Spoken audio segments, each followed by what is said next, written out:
تو کہا دو چیزیں میں تمہارے اندر چھوڑ کے جا رہا ہوں، دو چیزیں میں تمہارے اندر چھوڑ کے جا رہا ہوں، ایک اللہ کی کتاب اور دوسرا میری اطرت، اولاد رسول، اہل بیت نبوت۔ جہاں قرآن کی عظمت کو بیان کیا وہاں اہل بیت کی محبت کا درس بھی دیا۔ حضرت اسامہ بن زید بن حارثہ رضی اللہ تعالیٰ عنہ روایت کرتے ہیں، یہ حضور کے منہ بولے بیٹے حضرت زید کے فرزند ہیں اور حضور ان سے بڑا پیار کرتے تھے۔ سیدہ عائشہ رضی اللہ تعالیٰ عنہ فرماتی ہیں کہ حضرت اسامہ کی ناک بہہ رہی تھی اور حضور علیہ السلام نے ہاتھ آگے بڑھایا تو میں نے عرض کی حضور آپ رہنے دیں میں صاف کر دیتی ہوں، تو حضور نے فرمایا عائشہ اسامہ سے میں پیار کرتا ہوں تو بھی پیار کیا کر۔ اور تاریخ میں یہ منظر ہم نے دیکھا کہ ایک زانو پہ حضرت حسن بیٹھے ہوتے اور دوسرے زانو پہ حضرت اسامہ بیٹھے ہوتے۔ حضرت اسامہ بن زید رضی اللہ تعالیٰ عنہ حضور کی بارگاہ میں جب جی چاہتا حاضر ہو جاتے۔ کہتے ہیں ایک دن رات کا کچھ حصہ بیت چکا تھا اور میں حضور کی خدمت میں حاضر ہوا۔ صحابہ اپنی حاجتیں لے کر حضور کی چوکھٹ پہ جایا کرتے تھے۔ یہ فتنہ بعد میں پیدا ہوا کہ نبی سے نہیں مانگنا چاہیے، امریکہ سے مانگ لیں نبی سے نہ مانگیں۔ ایک تو یوں تے ہیں میریاں آساں دا سہارا، دس کنوں کراں جے تینوں نہ کراں یاد۔ تو صحابہ حاجتیں لے کر اس دہلیز پہ جایا کرتے تھے اور ان کی حاجتیں پوری ہوا کرتی تھی۔ کہتے ہیں فی بعد الحاجہ، مجھے کوئی حاجت تھی میں حضور کی بارگاہ میں حاضر ہوا۔ صحابہ کی عادت یہ تھی کہ حضور کے دروازے پہ دستک نہیں دیتے تھے، دہلیز کے ساتھ لگ کے بیٹھ جاتے اور درود پڑھتے رہتے۔ حضور خود آتے تو حاجت کہتے، لیکن کبھی ایمرجنسی حالات ہوتے، ناگزیر صورتحال ہوتی تو پھر دستک دے لیتے تھے۔ تو اس کا طریقہ کیا تھا؟ امام بخاری نے لکھا ہے کانت تکرہ ابواب النبی بالاظافر، جب دستک دینے کی نوبت آ ہی جاتی تو صحابہ اپنی انگلیوں کے پوروں کے ساتھ دستک دیتے تھے۔ ملا علی قاری علیہ رحمہ اس حدیث کی شرح میں لکھتے ہیں کہ انگلیوں کے پوروں سے دستک دینے کا مفہوم کیا ہے؟ تو بڑی خوبصورت تشریح آپ نے کی۔ فرماتے ہیں اے دربن خفیفن و دکن لطیفن تعظیمن و تکریمن و تشریفن، یہ سب کچھ حضور کی عزت افزائی کے لیے تھا۔ ساغر نے کہا تھا نا میں نے پلکوں سے در یار پہ دستک دی، یہ اس کا شاعرانہ تخیل ہے، اس نے عملاً در حبیب پہ یوں دستک نہیں دی ہوگی، لیکن صحابہ نے تو دے کے دکھائی نا، میں نے پلکوں سے در یار پہ دستک دی ہے، میں وہ سائل ہوں جسے کوئی صدا یاد نہیں۔ تو صحابہ حضور کی دہلیز پہ دستک دینے کی نوبت آتی تو انگلیوں کے پوروں سے۔ اسامہ نے دستک دی، حضور تشریف لے آئے۔ رات کا ایک حصہ بیت چکا تھا، حضور نے چادر اوڑی ہوئی تھی۔ کہتے میں نے حاجت کی حضور نے پوری کر دی، لیکن ایک منظر میں نے دیکھا کہ جو حضور نے چادر اوڑی ہے، جس چادر کی حضور نے بکل کی ہوئی ہے، وہ دائیں بائیں سے ابھار میں ہے اور ایسے لگتا ہے جس طرح حرکت بھی ہے۔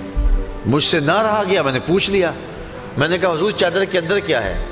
حضور نے کچھ بتلانے کے بجائے فکاشفہ، چادر کھول ہی دی، فائز الحسن والحسین علی ورقہ، تو ایک پہلو سے امام حسن لپٹے ہوئے تھے، ایک پہلو سے امام حسین لپٹے ہوئے تھے۔ حضور نے فرمایا یہ میرے بیٹے ہیں، یہ میری بیٹی کے بیٹے ہیں، اے اللہ میں ان سے پیار کرتا ہوں، تو بھی ان سے پیار کر، اور جو ان سے پیار کرے مالک اس سے بھی پیار کر۔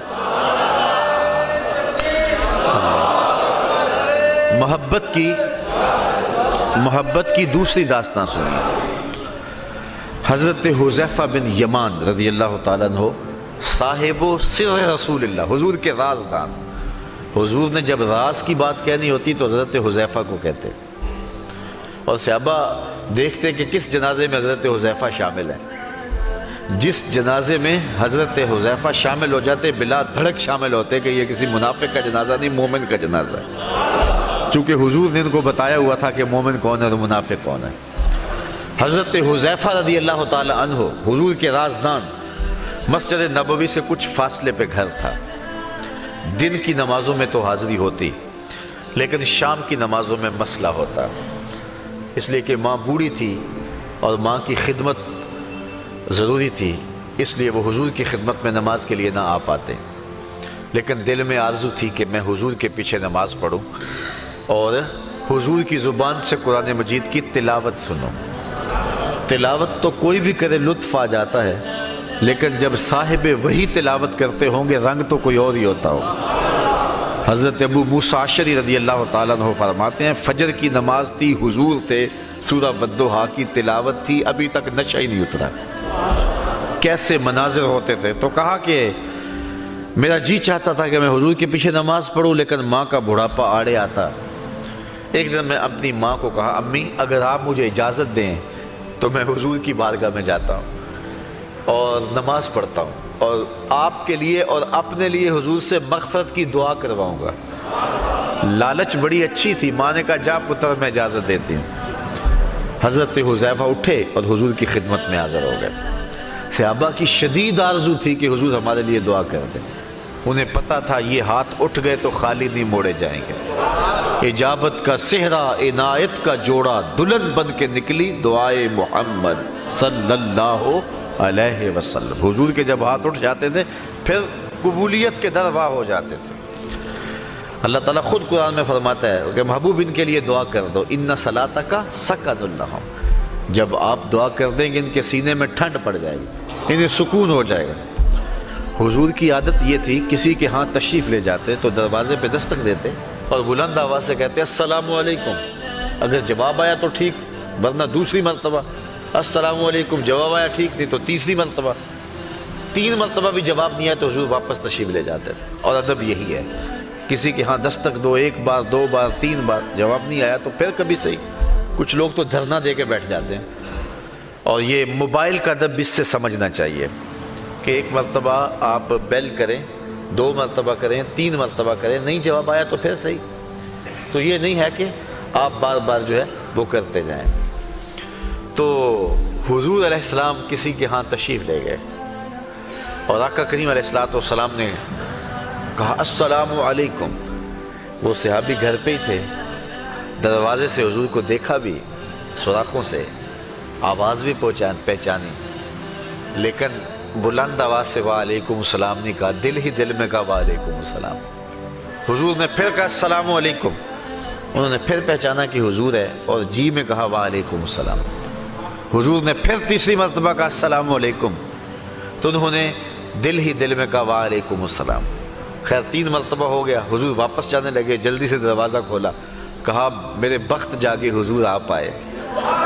فرمایا میں تو 3 مرتبہ سلام کہا، جواب نہیں آیا تو جا رہا ہوں۔ عرض کی حضور میں نے 3 بار ہی جواب دیا ہے، لیکن میں کثرت ہولے ہولے بولتا رہا، میری آرزو یہ تھی حضور بار بار مجھے سلامتی کی دعا دیتے رہے، السلام علیکم تیرے اوپر سلامتی ہو، السلام علیکم تیرے اوپر سلامتی ہو۔ میں چپ تھا کہ حضور بار بار کہتے رہے، بار بار مجھے دعا دیتے رہے، تو ان کی شدید آرزو تھی کہ حضور دعا کریں۔ کہتے ماں کو میں نے کہا کہ امی میں حضور کی خدمت میں جاتا ہوں، آپ کے لیے اور اپنے لیے مغفرت کی دعا کرواتا ہوں۔ میں حاضر ہو گیا حضور کی خدمت میں، مغرب کی نماز پڑھی، سلام پھرا تو آرزو تھی کہ کوئی لمحے مل جائیں تو عرض کروں، لیکن ایسا حضور مشغول ہوئے عبادات میں کہ عشاء کی نماز کا وقت ہو گیا اور میں عرض نہ کر سکا۔ عشاء کی اذان پکاری جانے لگی، اس کے بعد حضور مصلی پہ آئے، نماز پڑھائی، سلام پھرا۔ اب میرا دل دھڑک رہا تھا کہ ماں سے تو 1 نماز کی چھٹی لے کے آیا تھا، نمازیں بھی 2 ہو گئی۔ ماں نے جاتے ہی پوچھنا ہے بیٹے میرے لیے اور اپنے لیے حضور سے بخشش کی دعا کروائی تھی؟ تو میں تو نہیں کروا سکا، ماں کو کیا جواب دوں گا۔ اب میں اس خیال میں تھا کہ کوئی ایک لمحہ مل جائے اور میں حضور سے عرض کر دوں حضور میرے لیے اور میری ماں کے لیے مغفرت کی دعا کر دیں، میں تو اسی لیے آیا ہوں۔ لیکن حضور اٹھے مصلی سے اور کاشان انور کی طرف چل دیے۔ جن لوگوں نے مسجد نبوی کی زیارت کی ہے نگاہوں میں منظر آ گیا ہوگا کہ مصلی سے حجرہ عائشہ کا فاصلہ کتنا ہے۔ تو حضرت حذیفہ کہتے جب حضور چلے نا تو غیر ارادی طور پہ میرے قدم بھی اٹھ گئے اور میں بھی حضور کے پیچھے چلنے لگا، اور قدم تھوڑے سے تیز ہو گئے تو آواز بھی پیدا ہو گئی۔ تو حضور نے فرمایا من ھذا، میرے پیچھے کون آ رہا ہے؟ پھر خود کہا حذیفہ تو نہیں؟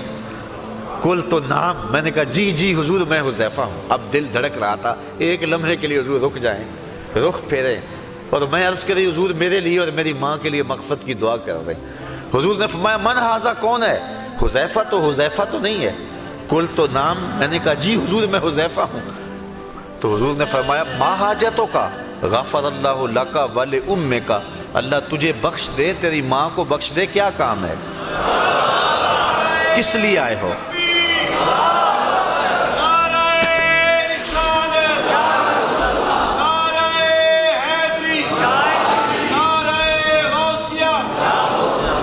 تو کہا کہ غفر اللہ لک ولأمک، اللہ تجھے بخش دے، تیری ماں کی مغفرت کرے، ما حاجتوں کا، کیا کام ہے؟ اب جو کام تھا وہ جنبش لب سے پہلے ہی ہو گیا، یہاں تو لفظوں کا سہارا بھی نہ لینا پڑا، وہ تو بند لبوں کی بولیاں جانتے۔ تو حضور نے فرمایا حذیفہ سنو، ابھی میرے پاس ایک فرشتہ آیا ہے جو اس سے قبل دھرتی پہ کبھی نہیں آیا، آج پہلی بار آیا ہے، اللہ سے اجازت لے کے دو کام کرنے آیا ہے، ایک تو مجھے سلام کرنے آیا ہے اور دوسرا خوشخبری دینے آیا ہے کہ آپ کی بیٹی فاطمہ جنتی عورتوں کی سردار ہے اور حسن اور حسین جنتی جوانوں کے سردار ہیں۔ یہ منظر بھی زمانے نے دیکھا، یہ منظر بھی زمانے نے دیکھا کہ حضرت حسین ابن علی کبھی حضور کے کندھوں پہ سوار ہے اور کبھی حضور اپنا لعاب ان کے منہ میں رکھ رہے ہیں، اپنی زبان ان کے منہ میں دے رہے ہیں، اور یہ منظر بھی زمانے نے دیکھا کہ حضور علیہ السلام ممبر پہ خطبہ دے رہے ہیں اور حسنین کریمین سرخ جوڑے پہنے ممبر کی طرف بڑھ رہے ہیں، کبھی کھڑے ہوتے ہیں کبھی گر جاتے ہیں، تو آقا کریم خطبہ چھوڑ کے ان کو تھامنے کے لیے چلے جاتے ہیں۔ یہ منظر بھی زمانے نے دیکھا کہ حضور سجدے میں ہیں اور حسین ابن علی آ کے پشت پہ بیٹھ جاتے ہیں اور آقا کریم سجدے کو طول دیتے ہیں، اتنا طول دیتے ہیں کہ حسین اپنی مرضی سے نیچے اتر جاتے ہیں۔ اللہ اکبر، نماز کو سجدے کو لمبا کر رہے ہیں کہ حسین کی دل جوئی ہو رہی ہے کہ وہ کہیں گر نہ جائے۔ آج یہ کہا جاتا ہے صرف ہمت بسوئے شیخ و امثال آز معظمین گو بجناب رسالت ما بچندی بدتر از